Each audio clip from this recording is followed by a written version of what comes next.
1432 বঙ্গাব্দের সর্বশেষ দিন হল চৈত্র সংক্রান্তি, যা সম্পূর্ণ হচ্ছে আগামী 30 চৈত্র। 14ই এপ্রিল মঙ্গলবার দিন।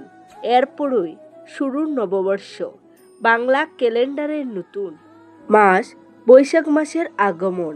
বন্ধুরা, শাস্ত্রে চৈত্র সংক্রান্তির দিনটিকে একটি অত্যন্ত গুরুত্বপূর্ণ দিন হিসেবে গণ্য করা হয়েছে। এই দিনে একদিকে যেমন রয়েছে চড়ক পূজা, পাশাপাশি গ্রামে গ্রামে গাজন উৎসব এই দিনেই শুরু হয়।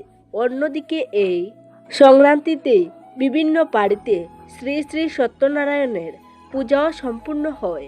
তাই বছরের এই শেষ দিন নিঃসন্দেহে এমন একটি দিন যেদিন আপনার করা কিছু কাজ আপনার আগামী বছরকে আরও সুন্দর এবং সমৃদ্ধময় করে তুলবে। এবং এরই সঙ্গে বলা হয়েছে, এই চৈত্র মাসে সংক্রান্তির দিন যদি এই খাবারটি গ্রহণ করা যায় তাহলে শরীরকে করবে বিষমুক্ত। তাই নতুন বছরে সর্বদা সুস্থ ও নিরোগ থাকবেন। তাই অন্তত এই দিনে এই বিশেষ খাবারটি পরিবারের সকলে অল্প হলেও গ্রহণ করার চেষ্টা করুন। বন্ধুরা, আজ এই ভিডিওর মাধ্যমে আপনাদের সামনে আলোচনা করব চৈত্র সংক্রান্তির দিনটি কেন গুরুত্বপূর্ণ, চড়ক পূজা আসলে কি, গাজনই বা কি, এই দিনে কোন বিশেষ কাজ করার কথা বলা হয়েছে এবং সর্বোপরি কোন খাবারটি আমাদের অবশ্যই গ্রহণ করা উচিত।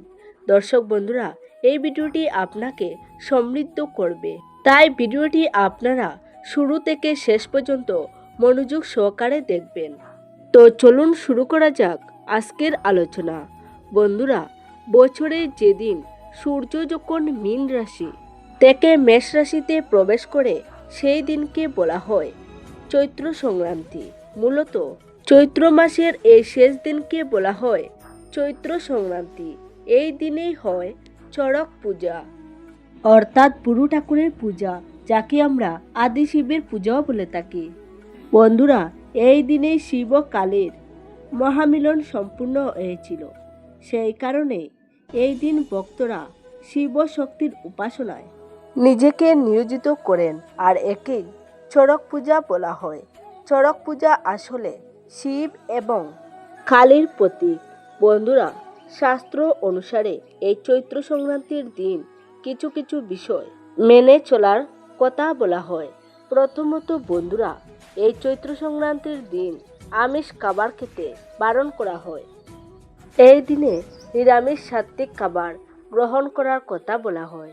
এ বিষয়ে শাস্ত্রে পরিষ্কার করেই বলা হয়েছে, শরীর ও মনকে সুস্থ রাখার জন্য যে কোনো মাসের অষ্টমী, চতুর্দশী, পূর্ণিমা, অমাবস্যা এবং সংক্রান্তিতে মাছ মাংস খাওয়া নিষিদ্ধ।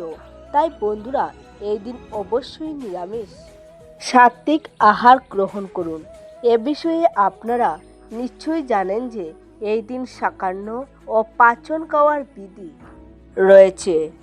শাকান্ন অর্থাৎ 7 এবং 14 প্রকার শাক একসঙ্গে রান্না করে খাওয়ার প্রথা। বন্ধুরা, এই দিন অবশ্যই এঁচড়ের তরকারি, সজনে ডাঁটা অথবা কোনো তেঁতো জাতীয় খাবার যেমন নিম পাতা, করলা ভাজা খাবার বা সবজি গ্রহণ করা প্রয়োজন। তৃতীয়ত, এই চৈত্র সংক্রান্তির দিন কোনো প্রকার অলসতা অবশ্যই ত্যাগ করুন। সকালবেলা শয্যা ত্যাগ করে স্নান করে কোনো না কোনো কাজের মধ্যে নিজেকে ব্যস্ত রাখা অবশ্যই চেষ্টা করুন। যদি সম্ভব হয় এই দিন গঙ্গা স্নান অথবা কোনো পুকুর বা নদীতে গিয়ে স্নান করুন। যদি তা সম্ভব না হয় তাহলে স্নানের জলে সামান্য গঙ্গা জল মিশিয়ে সেই জল দিয়ে স্নান করার চেষ্টা করুন। বন্ধুরা, শাস্ত্রে বলা হয়েছে সংক্রান্তির দিন স্নান এবং দান অত্যন্ত একটি পুণ্যের কাজ। তাই এই চৈত্র সংক্রান্তিতে পারলে দরিদ্র ও অসহায় মানুষদের কিছু দান করুন। দান বলতে শুধুমাত্র টাকা পয়সা দান বোঝায় না। আপনার সামর্থ্য অনুযায়ী আপনি চাল, ডাল বা পোশাক এগুলো কোনো অসহায় বা দুস্থ মানুষদের দান করতে পারেন। এই চৈত্র সংক্রান্তির দিন কেউ যদি বাড়িতে আসে তবে তাকে কখনোই খালি হাতে বা খালি মুখে ফিরিয়ে দিতে নেই।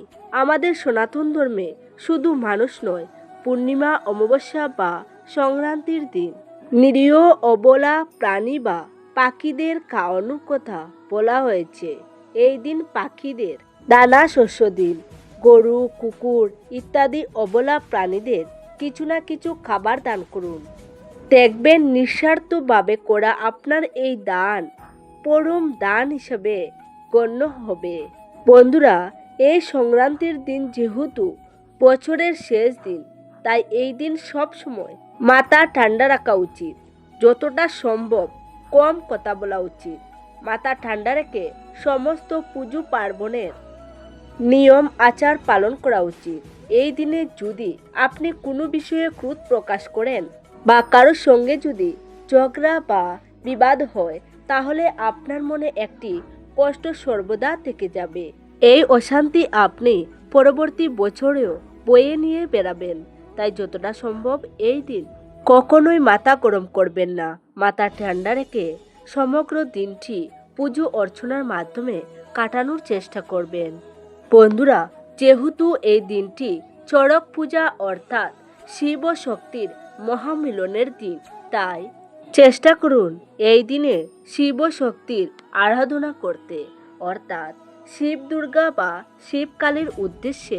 যদি আপনি এই দিন সামান্য কিছু নিবেদন করে পুজো করেন, তাহলে দেখবেন সারা বছরে করা সকল কার্যের ক্ষমা প্রার্থনা যেমন হবে, ঠিক তেমনি ভগবানের আরাধনা করার ফলে নতুন বছরের আগমনটিও সুন্দরভাবে হবে। বন্ধুরা, আপনারা হয়তো দেখে থাকবেন যে এই চৈত্র সংক্রান্তি উপলক্ষে অনেক জায়গাতেই শিবের গাজন হয় এবং বিশাল মেলা অনুষ্ঠিত হয়, মূলত চিত্ত বিনোদনের জন্য ও শিবের গাজনের মধ্য দিয়ে সাধারণ মানুষের মধ্যে ভক্তি সঞ্চালিত করার জন্যই এই গাজন অনুষ্ঠিত হয়। বন্ধুরা, সম্ভব হলে এই চৈত্র সংক্রান্তির দিন শিবের গাজনে অংশগ্রহণ করুন। শিব দুর্গার মহিমা শ্রবণ করুন, কীর্তন শুনুন, ভগবত আলোচনা করুন। যদি এই দিন ভগবানের নাম জপ করে কাটাতে পারেন, দেখবেন আপনার সামনের বছরটি খুব সুন্দরভাবে অতিবাহিত হবে। বন্ধুরা, এই চৈত্র সংক্রান্তির দিন কাউকে কখনোই মনে কষ্ট দেবেন না এবং গুরুজন ও বয়োজ্যেষ্ঠদের ব্যক্তিদের কখনোই কিন্তু অপমান বা খারাপ ব্যবহার করবেন না। এই দিন অবশ্যই কোনো না কোনো তিতা খাবার গ্রহণ করুন। দেখবেন সারা বছর সুস্থ ও ভালো থাকবেন। বন্ধুরা, চৈত্র সংক্রান্তির একটি অন্যতম গুরুত্বপূর্ণ কাজ হিসেবে গণ্য হয় আজকের দিনে অশ্বত্থ এবং তুলসী ভিক্ষা দিতে জল দ্বারা দান।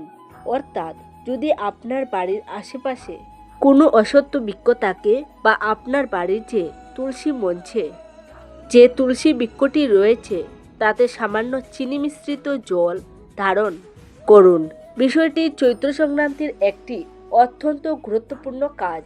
আজকের দিনে অশ্বত্থ বৃক্ষে এবং তুলসী বৃক্ষে চিনি মিশ্রিত জল দান করলে আপনার সামনের বছর নিঃসন্দেহে মধুর হয়ে উঠবে।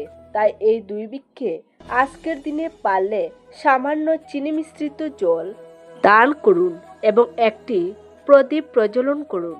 এর মাধ্যমে শিব এবং নারায়ণ উভয়ই সন্তুষ্ট হবেন। এই কাজটি আপনি দিনের যে কোনো সময়ে করতে পারেন। বলা হয় এই চৈত্র সংক্রান্তির দিন জল, ফল, অন্ন এই তিনটি সামগ্রীর মধ্যে কোনো একটি যদি দান করা হয়, তাহলে তা সর্বপাপ ক্ষয় ফল প্রদান করে থাকে। তাই আজ এই চৈত্র সংক্রান্তির দিন এই সকল কাজগুলির মধ্যে থেকে অন্তত একটি অবশ্যই করার চেষ্টা করুন। দেখবেন নিঃসন্দেহে ভগবানের কৃপায় আপনার এবং আপনার পরিবারের আগামী বছর ভালো কাটবে। আশা করছি বন্ধুরা, ভিডিওটি আপনারা দেখে উপকৃত হবেন। যদি উপকৃত হন তাহলে অবশ্যই একটি লাইক করবেন আর আপনজনদের সাথে শেয়ার করে দেবেন, যাতে তারাও ভিডিওটি দেখার সুযোগ পায়। তো সবাই ভালো থাকুন, সুস্থ থাকুন। দেখা হবে নতুন একটি ভিডিওতে। নমস্কার, ধন্যবাদ।